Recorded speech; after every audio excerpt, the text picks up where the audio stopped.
Video ini merupakan video lanjutan dari video saya sebelumnya berjudul Rekomendasi Drama Korea Terbaik Part 1.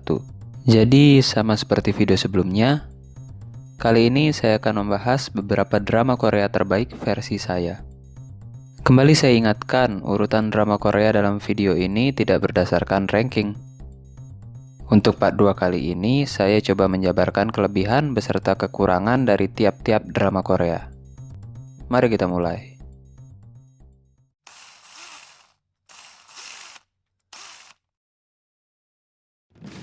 어떤 자들이 미신을 죽여라. The Great Queen Sondok atau Queen Sondok rilis pada 2009 dan pernah tayang di salah satu stasiun TV di Indonesia. Sebelum menyaksikan drama ini, perlu dipahami terlebih dahulu konsekuensi dari menonton drakor di tahun segitu. Salah satunya perihal editing yang barangkali tidak cocok dengan beberapa penonton masa kini dengan ekspektasi CGI super canggih. Drama dengan total 62 episode ini secara singkat bercerita tentang Dokman, seorang putri kerajaan yang dibuang sejak bayi karena urusan tahta. Sejak saat itu, Dokman dibesarkan di antara rakyat jelata. Setelah beranjak dewasa dan mengetahui identitasnya sebagai putri kerajaan, Dokman mengumpulkan teman-teman kepercayaannya untuk membenahi dan membersihkan sila dari pejabat-pejabat korup. Queen Sondok adalah cerita yang kompleks sekaligus menyenangkan. Salah satu aspek menyenangkan nampak dari perkembangan sang protagonis dan antagonisnya. Penonton disuguhkan kisah kedua karakter sentral ini dengan begitu komplit. Sutradara dan penulis drakor ini cukup pintar untuk membuat penontonnya menaruh empati kepada protagonis maupun antagonis cerita. Untuk itu, Queen Sondok sangat cocok buat kamu yang suka dengan metode penceritaan slow pace. Selain itu, drama Korea yang diangkat berdasarkan sejarah nyata kerajaan Silla ini juga tak luput menyematkan bagaimana perjuangan Ratu Sondok di masa itu dalam menjadi pemimpin kerajaan di tengah sistem kerajaan yang patriarkis dan masyarakat yang mendiskreditkan perempuan. Isu ini disuarakan dengan cukup lantang. Dalam upaya Sondok menjadi penguasa Silla, drakor ini membalutnya dengan strategi-strategi yang mengejutkan dan cukup fresh mengingat ini drakor lama. Adapun kelemahan Queen Sondok yang paling terasa barangkali ada pada penceritaan yang agak bertele-tele di awal.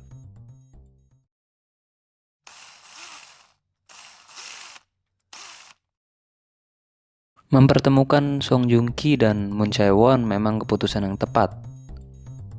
The Innocent Man bercerita tentang seorang mahasiswa Fakultas Kedokteran bernama Kang Maru yang dinyatakan bersalah atas suatu kejahatan yang tidak ia lakukan. Hal itu dilakukan Maru dengan sukarela untuk menyelamatkan karir dan kehidupan dari orang yang dicintainya, Jae-ha.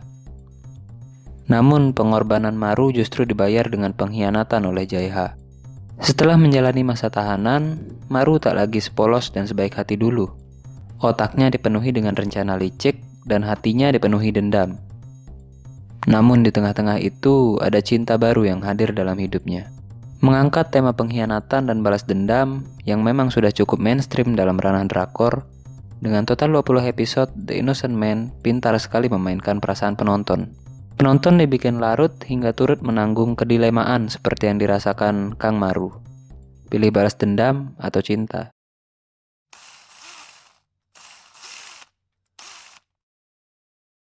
Aktor Kim Nam Gil memang paling cocok untuk berperan sebagai bad boy. Dan kali ini ia mendapatkan posisi tersebut dan memanfaatkannya dengan maksimal lewat drakor dengan judul yang sangat Nam Gil, yakni Bad Guy. Masih seputaran balas dendam, drama yang tayang pada 2010 dengan total 17 episode ini bercerita tentang Sim Gun Wook, seorang stuntman yang diam-diam menyusun rencana balas dendam terhadap perusahaan besar Haeshin Group, milik keluarga konglomerat. Upaya tersebut dia lakukan dengan cara mengencani anak bungsu keluarga Haeshin Group. Namun, sang putri bungsu justru memasuki hidup Gun Wook terlalu dalam. Drama ini konsisten menghadirkan intrik keluarga yang intens dan tragis sampai menjelang akhir episodenya. Di samping itu, kekuatan cerita ini ada pada performa total Kim Nam Gil. Barangkali jika bukan Kim Nam-gil, series ini akan kehilangan separuh dari keseruan ceritanya.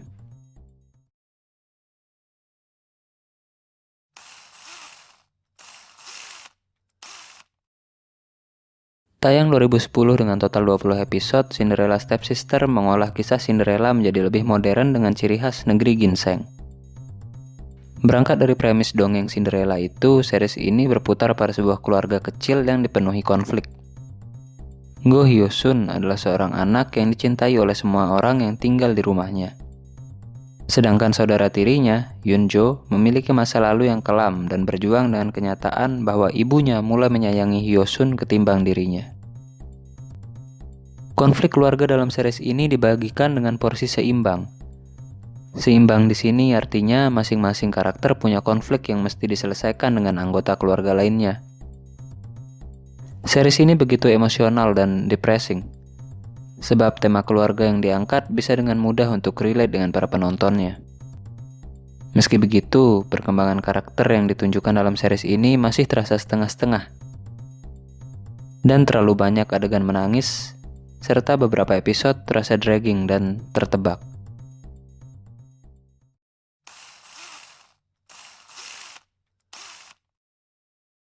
Unik, heboh, dan melelahkan adalah 3 kata yang mungkin dapat menggambarkan drakor dengan total 20 episode ini. Unik sebab drama ini dengan berani dan frontal mengangkat isu kesehatan mental dengan cara yang menyenangkan sekaligus bikin simpati. Heboh karena dalam tiap episode banyak adegan yang mampu membelokkan genre dari drama, action, sampai thriller. Dan melelahkan ketika melihat bagaimana aktor kawakan Jisung harus memerankan 7 personalities dalam satu karakter. Yap, Kill Me Heal Me bercerita tentang bipolar. Meskipun temanya agak beresiko, Kill Me Heal Me berhasil menuturkan ceritanya dengan cara yang mampu diterima berbagai kalangan penonton. Kekuatan dari series ini adalah kelihayannya dalam menyelipkan humor pada tema beresiko. Di samping itu, Kill Me Heal Me membawa berbagai wawasan terkait kesehatan mental yang rumit lewat narasi yang praktis. Terlebih lagi ceritanya ditutup dengan cara yang mengharukan.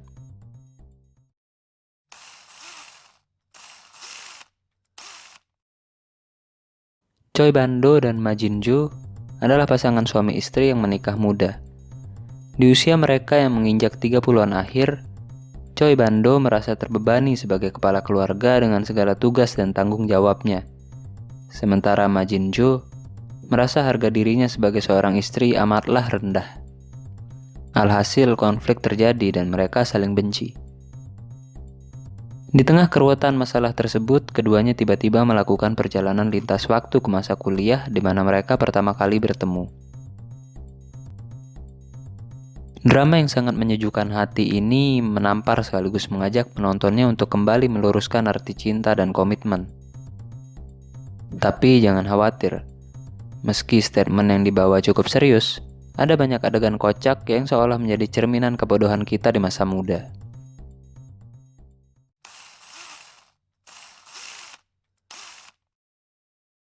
Saya akui ending Missing 9 agak kurang. Tapi sepanjang penceritaan, series ini berhasil membawa hanyut penontonnya dalam perjuangan hidup penyintas kecelakaan pesawat yang terdampar di pulau terpencil dan menunggu untuk diselamatkan. Missing 9 bercerita tentang orang-orang dari Legend Entertainment yang terbang dengan pesawat pribadi. Kesembilan orang tersebut terdiri dari entertainer dan anggota staf. Di tengah perjalanan, pesawat mengalami kecelakaan dan terdampar di pulau terpencil. Dalam drama ini tersirat statement bagaimana ketika orang yang terbiasa dengan popularitas dan kemewahan dihadapkan pada situasi yang mengharuskan mereka membuang semua itu demi bertahan hidup. Drama ini menunjukkan bagaimana manusia bisa hilang akal tatkala dihadapkan pada situasi hidup dan mati.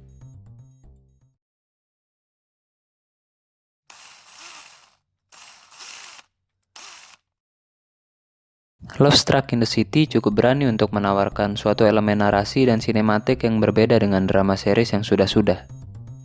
Dengan metode mockumentary, Lovestruck membuat penontonnya dekat dengan para karakter. Meskipun mengusung cerita keruwetan kehidupan percintaan, secara lebih jauh Lovestruck membahas soal identitas. Bagaimana kita ingin dikenal, bagaimana kita menghadapi trauma, apa yang kita inginkan dalam hidup, dan seterusnya dan seterusnya. Drama ini menghadirkan duet Kim Ji Won dan Ji Chang Wook dengan beberapa adegan yang lumayan bikin gerah.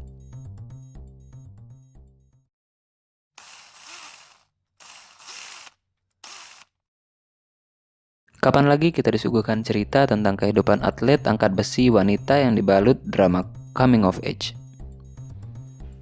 Drakor 16 episode ini berkisah tentang sekelompok atlet perguruan tinggi yang berjuang untuk meraih impian mereka. Namun dalam prosesnya, mereka mengalami dan menemukan cinta serta berjuang dalam fase pendewasaan. Selain kisah cintanya yang manis, drama ini membuat kita kembali merasakan masa-masa labil tentang pilihan karir di masa depan.